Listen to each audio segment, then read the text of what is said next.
Hare Krishna. If you hold a smartphone in your hand that has decent internet speed, at a moment's notice you can get access to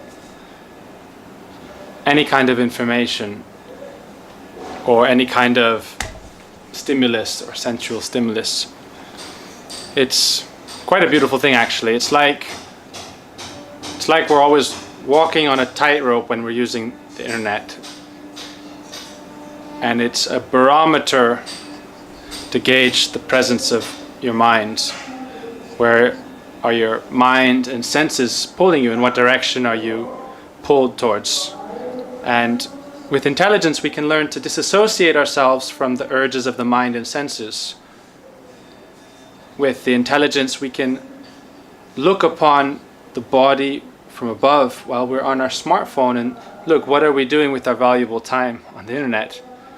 With the smartphone and the internet, we're no longer an isolated individual in the world. Instead, we're a tiny part of the collective of human consciousness. People talk about the danger of information overload, but has anyone been able to quantify the terabytes of storage space in the brain or the mind? In the Vedic tradition, we understand that the impressions of past lives are stored in the subtle body, the mind and the ego, and that we are in a cycle of birth and death we have traversed for millions of lives. Human life is the doorway to salvation or freedom from the birth and death cycle, and human life is that platform from which we can awaken to a higher state of being in true spiritual consciousness. So a smartphone with internet can act as a constant distraction or a constant reminder of the danger we are in material life. Nowadays there's nothing more easy than wasting hours and hours of time every day, wasting our potential completely, watching countless hours of YouTube videos or looking through status updates on social media, on Facebook, on Twitter. But what do any of these things have to do with our true selves? A smartphone is a valuable tool, don't get me wrong. We can communicate with the world and with loved ones, and we can do valuable work through the internet or with the smartphone. Before, when we were using computers, then we were detached from them a lot more. Now we always have our smartphones with us, and we can be using them anywhere all the time. With a smartphone and the internet, we can gauge the steadiness of the mind, like what are we doing with our time. I think it may be that only when we are faced with our greatest temptations that we may overcome them. It may be safer to stay at home than face the proverbial dragon, but that will not build up courage. So maybe it's better that we face the dragon of our desires on our own terms, instead of waiting for them to overwhelm us on their terms. So the proverbial dragons of our many desires are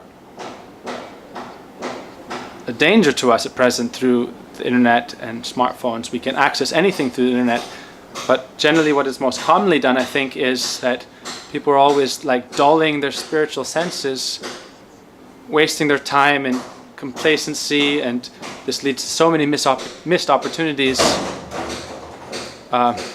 because we're always checking Facebook and Twitter and things like YouTube, and we're really misusing our potential. These other people's experiences don't have anything to do with our own spiritual success or our own self-worth or development.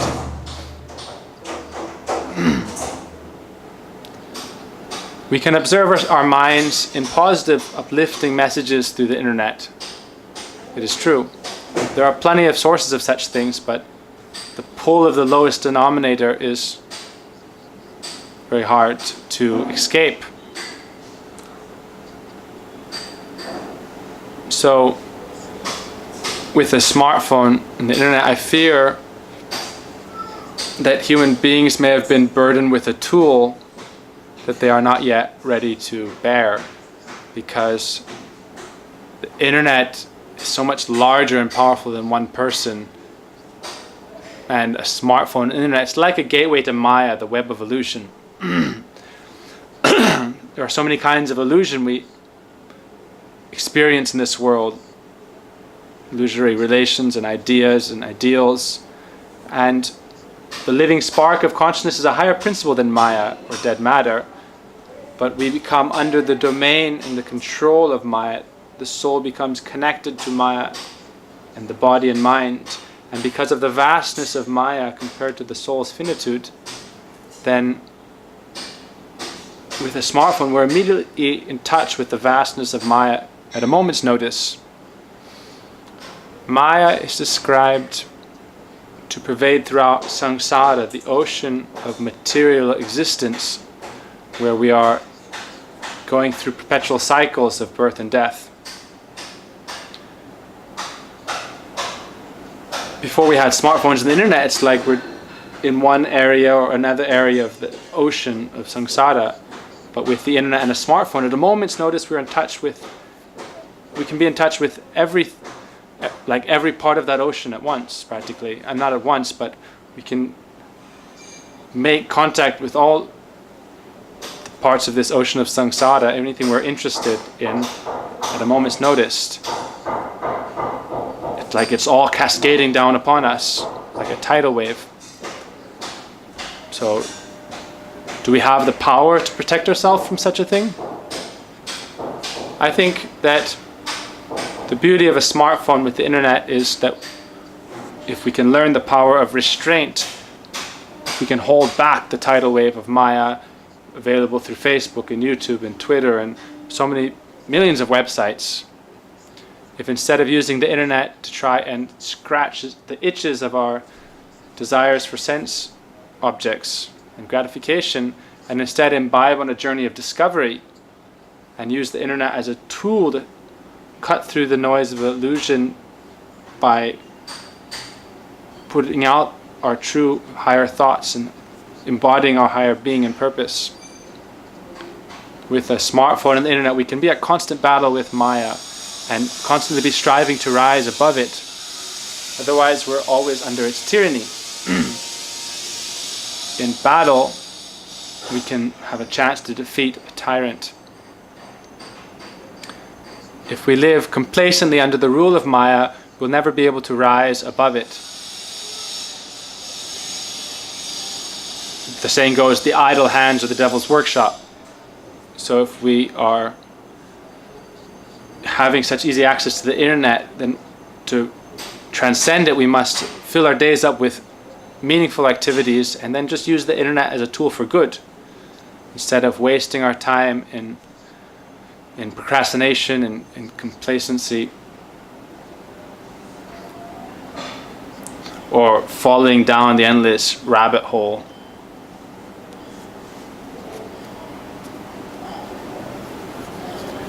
There is no end to the internet. The internet gives us a chance to imagine the vastness of material nature of Maya. There are endless planets, stars, galaxies, countless.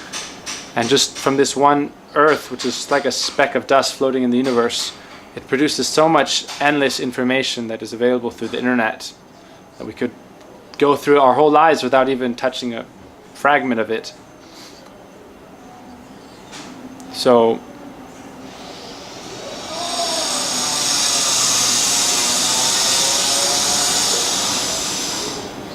I think if we can learn restraint from the temptations of constantly checking statuses of people we hardly know, or following celebrities that certainly don't know us,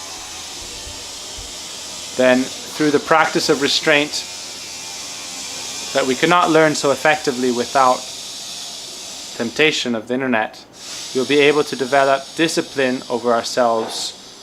And through discipline and determination, we can make steady progress in our lives. The dangers and costs of failure are always present, but such is the nature of the challenge. And if we don't challenge ourselves, then we cannot progress.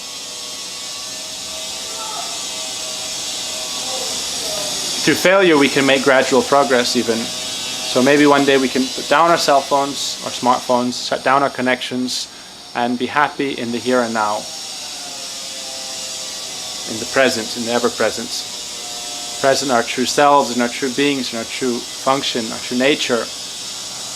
Perhaps through being tempted, we can transcend the temptations of Maya. Once we are transcendent, then we can enter the realm of Maya as an uplifting influence rather than something that is degrading. I think that's the beauty of a smartphone with the internet. So thank you for your time. Hare Krishna.